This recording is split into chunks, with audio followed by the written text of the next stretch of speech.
everyone, this is James and welcome back to another Shimwrecker review. Today we are going to be looking at the Roto Grip Rubicon UC2. This is the pearlized follow-up to the Rubicon that was released later last year. This ball came out on January 29th in the HP3 product line.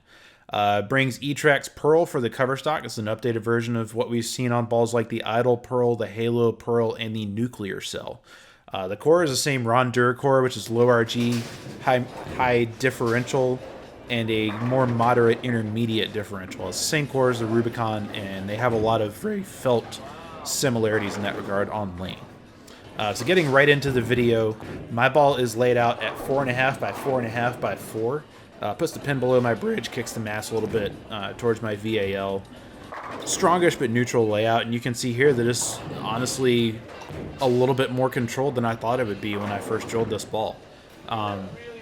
It does feel very reminiscent of like a Code Black or an Astrophysics, like that type of reaction where it has a really heavy roll but not too heavy through the pins, so it's got a pretty wide range of use. It gets down the lane pretty well, but it also never really feels like it's going to miss the spot, and if it does, then that just means you're throwing the wrong ball in the first place. It's a very, very fun ball to throw. I actually almost had back-to-back 300s with this ball back in January, or it might have been February, or earlier this year.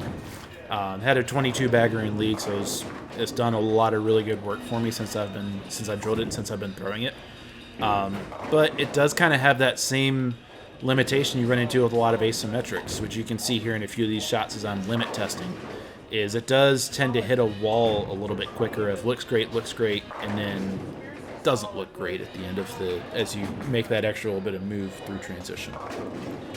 So then, looking at a couple of comparison pieces here just to kind of show where it sits. The first one is going to be to my original Rubicon. Same layout, same core, just different covers and different surfaces. The Rubicon is E-Trax Solid versus E-Trax Pearl on the UC2, and Sanded versus Shiny. You can see here there's a pretty fair amount of resemblance between these two. Rubicon obviously hooks quite a bit sooner and blends more down lane, but there's still they key off of each other very, very well. So like if I'm throwing the original Rubicon and it feels like it's just a little too early, a little too slow down lane, I can probably grab my UC2 and be back right off to the races as I was before. Kind of going the other way around. If I'm throwing the UC2, it's a little too long, not really reading the pattern correctly, then I can just shell up to the Rubicon, stay in that same type of feel, and again, off to the races. The other ball I'm comparing it to here is my Trend. This is a little bit of a different layout. The Trend is pinned in my middle finger, which is a 4 3/4 inch pin to axis and a 3.5 inch pin buffer. So slightly more aggressive, but not by much on both accounts. You can see here the Trend, a little bit higher RG. It's a symmetrical core and a slightly weaker cover stock with R2S Pearl. And you can see through these shots that the Trend is definitely getting down the lane a lot further than the UC2 before it starts to react. And this is an illustration both of the relative cover strength of E-Trax Pearl versus R2S Pearl, but also of kind of the difference between symmetrical and asymmetrical cores. Is the UC2 is going to, or asymmetrics in general, are going to transition through the hook phase and into the roll phase a little bit faster, versus symmetrical balls are going to have a little bit more of an extended transition down lane, and they can actually get steeper through the pins, which you can see on a couple of shots here with my Trend.